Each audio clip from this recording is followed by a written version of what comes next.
Hi everyone, this is your host and your coach, Dr. Mary Ayers here. And I want you to know I've been wanting to do a show on this topic for a really long time. And although I'm not really sure what's been holding me back until now, I just felt like the timing was right now to share this with you. So as you probably know, I've been working with people on growth and change for decades, right? Both as a licensed therapist and as a coach. And over those years, I've had clients come to me with questions about if change is really happening. They've had the insights, they've been tapping and tapping and tapping, and it's not surprising that there's a wondering if they're making any progress.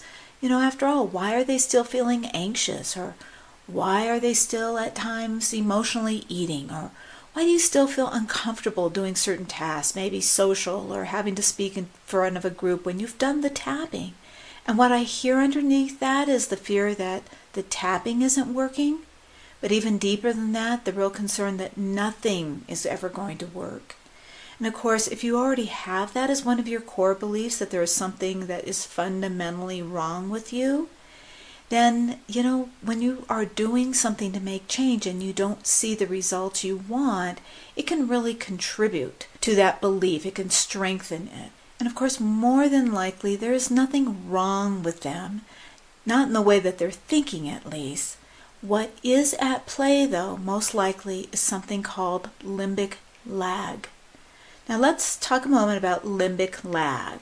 And to do that, I'm going to have to talk about the anatomy of the brain and how it works. And of course, I don't profess to be a neurobiologist, so I'm going to be putting my own spin on this in language that you can relate to. And I'm going to ask you to stick with me here because, first of all, there will not be a test on this, so you don't have to worry about it. I can feel the anxiety just going up, thinking, oh my gosh, she's going to be talking about some heady stuff. I don't know if I'm up to that. No, I'm not. I'm just going to talk to you about a concept. It does involve talking about some of the brain hemispheres and how the brain works a little bit, but believe me, this is all going to come together in a way that will help you understand the work that you've been doing and give you some relief and do wonders to keep you in the game. All right, so in very simplistic terms, we have two parts to our brain. The first part is the neocortex, and it's located in the front of the head, and it receives and stores information for decision making and remembering. We typically call it the logical brain, my logical brain. The other part is called the limbic system. That controls all the autonomic systems of the body and the emotions.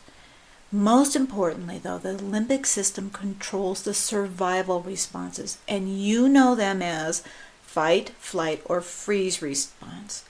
So when you feel threatened, these protective responses tell you either to defend yourself or run away and hide. The limbic system doesn't have a memory like the logical brain or the neocortex. It doesn't know the difference between yesterday and 30 years ago. And that explains why our childhood traumas still trigger us so powerfully today. Now here's the thing. The logical brain doesn't develop right away. It takes some time for that to develop. But the limbic system, on the other hand, is in full swing at birth. It takes in every event and tags them, so that as a child you're beginning to understand the world based upon the feelings that you get from your responses to what's happening to you and happening around you. Every event and sight that this little baby takes in is tagged by an emotional response related to life or death. And I know that sounds pretty big, but you think about it, it's just being perceived as either, if it's good, the limbic brain wants to repeat that experience, wants to get more of that, and if it's negative, the limbic system is going to want to avoid it. So here we are. Let's bring us up to date. So here we are learning about becoming a creator, right? We're making vision boards. We're setting intentions. And yet we feel a gap. Thing is, the emotional side doesn't always agree with the logical side. So the logical side is the one who's setting up all of these intentions. It's the one who wants to think differently. It thinks it's a great idea to do things differently, to get rid of old beliefs. But the emotional side, or the limbic system, doesn't always agree. And this is what we call limbic lag, meaning that the limbic is lagging behind what logic would otherwise tell it. And even though you've discovered all those false beliefs, you've uncovered the lies, and you know a new truth, you've done your work, there is a time lag between what your limbic system believes and what your higher mind, or that neocortex, has learned. This is called limbic lag, and it can take, a couple of months to sometimes to years for it to catch up. But it will get shorter as you continue to challenge these false beliefs and those traumatic memories and tapping. So as you are aware of them, you continue to challenge those beliefs that you have, and you are tapping on those beliefs and on the events and the memories of it. That is what is shortening this limbic lag. So here's what happens. Something's coming up in your now. You've done your work, and here's something that comes up in your now. Maybe you have to give a presentation, or you're thinking about putting your website out there. You think to yourself, I'm going to have more visibility. I'm going to go on a dating. You're still going to feel some of that fear and anxiety. But once you go through that with your new tapping on those beliefs and the fears that are coming up, without going to those old frozen fear behaviors, your limbic system is learning. Okay, that's the thing. It's helping it to learn. Hey, we went through this before and we survived. It's not that bad. I didn't have to go through it at a 10. I could actually go through this experience, and maybe it was more like a 6. Not saying that it was absolutely comfortable. There are things that we're going to be doing that are new to us. We've talked about being outside of the comfort zone, right? All of those things are new to us, so they're going to have a little bit of juice on them. But juice at a 10 is going to keep us stuck. Juice at a 5, juice at a 6. This is us teaching our limbic system how to be able to take some risk in a safer way. It's teaching it that it doesn't need to go into that fight or flight response every time we think of something as being new. And as you continue to apply this new way of thinking with your tapping, you begin to break the flight pattern and decrease the time of that limbic lag process. So we don't really know how long it takes for something to integrate. I mean, there are some studies out there that says, it may take 3 weeks. They give the example, if you are driving in the U.S. and you go over to a country where they drive on the other side, at first, just that inexperience keeps you really anxious. It keeps all of your nerves on end, right? But after a while, and that can be anywhere up to 3 weeks, 2-3 weeks, you start to grow accustomed to it. You start to feel comfortable with it. You've made some adaptation. You've closed maybe that limbic gap. It's okay for you now to see this in a different light. So here's why I wanted to do this show, is because I wanted to give you a better understanding of what's happening, let's say, under the hood, so to speak.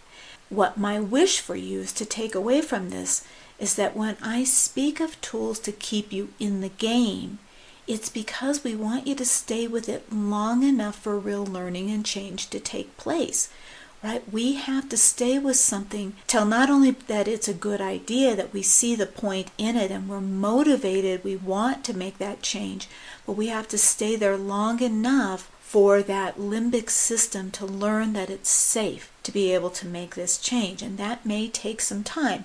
And here's why it might take some time. Because you have no idea how many experiences in your past, how much time you have invested in charging up that belief of that you're not good enough, there's something wrong with you, that you've been shamed before, you question yourself, you don't know if it's safe to have everything that you want, to have the abundance, to have the success. You don't know if it's safe. So in your head, it's a great idea. There's no doubt about that. What we are doing when we stay in the game is getting our body in on it, getting that congruence, getting that alignment. Every time you've heard that from all the teachers out there, that's what they're talking about, is having body and mind together on this, thinking it's a good idea.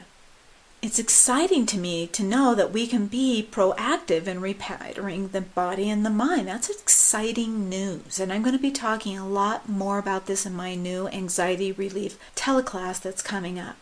But for right now, let's do some tapping, right? Because there are several things that could have come up as you've been listening to this. Things like, I'm not smart enough to get all the science stuff, or, I'm discouraged. This is going to take forever. Now that I say that, let's go with that one, shall we? Let's do some tapping on that. Oh my gosh, this is going to take forever. So notice any charged feelings that might be coming up now in your body around that idea that it's going to take forever for change to happen. I want it now. I don't know if I can stick with them. Okay, feel all those feelings that might be coming up, if they're coming up for you, and give them a number. And let's go ahead and get on that karate chop, all right? Even though it's a downer to hear that it's going to take work to make real change.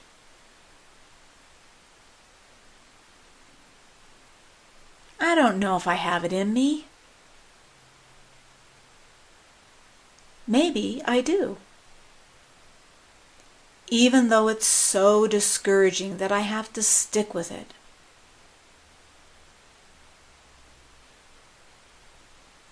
I haven't been very good at that. What if I am this time? Even though this is going to take forever. I can't wait. I need things to change now. Thank goodness I've already started the journey. And at the eyebrow, ugh. Side of the eye, this is going to take forever. Under the eye, I don't have the time. Under the nose, I don't want to take the time. On the chin, I need change now. Collarbone, I've already given it lots of time. Under the arm, I don't know how much more I can wait. Back at the eyebrow, this impatience. Side of the eye, this discouragement. Under the eye, come on already. Under the nose, I'm ready now. Chin, I've been ready. Collarbone, thank goodness. Under the arm, can you imagine if I hadn't been putting in the time? Top of the head, how long it would take then? Eyebrow, maybe I'm not as far as I thought. Side of the eye, I'm more ready than I've ever been. Under the eye, and I am accelerating the process. Under the nose, that counts. Chin, that makes a difference. Collarbone, I am closer than I've ever been. Under the arm, and my plan is to stay in the game. Top of the head, until I have the success I want. Take a breath. So here's your action. I'm going to ask you to go back and find a show that I've done that resonates with you and listen to it again. Because I think that having a new understanding of what change really will look like and your part in it is going to help you be able to go back and listen to some of those things and is realize that you are on track, that you have made changes. Which leads me to the second action, which is notice what is different. All too often what I hear from people is that they still are focusing on what that one thing that they want that hasn't changed yet. And in the meantime, they may have had 10 changes, times that have been different, but they're not putting their attention on that. You've got to notice all the changes. Maybe the lag has been less in those other areas, and you could really see proof that you have that congruence now in these other areas, but you are still lagging behind in the one area that you want. Stay with that area of change. That's okay. Nobody's telling you to ditch it. You may have to do more tapping about it, hang in there, but notice the areas of change that have been taking place, where there no longer is any lag. You bridged that. You closed that gap. And most of all, take one day, sometimes even one moment at a time. Every time you tap on something that's happening in your moment now, every time you notice some small change, even if it's just doing something at a 7, or reacting and responding, just with a little bit more logic, a little bit more of a different understanding, that's you doing it. That is evidence of that lag, that little limbic lag thing closing up. It's getting closer. So I want to give you a reminder that I am here as a helper, as a guide. If you're looking to work with a coach who can take you through this, remind you of what change is, help you work through the turbulence of it, help you really find some of those deeper beliefs and recognize the patterns, I'm here to help. I've got some coaching programs available. We can set up a time to chat, do a consultation, and you can email me at mary@tapintooaction.com. And if you want to know more about tapping and finding out about what teleclasses that are coming up, then just go to www.tapintooaction.com, and they'll be listed there. That way you can get on the mailing list, and I'll be sending out information for you. So until next time, this is your Coach Mary. Stay brilliant.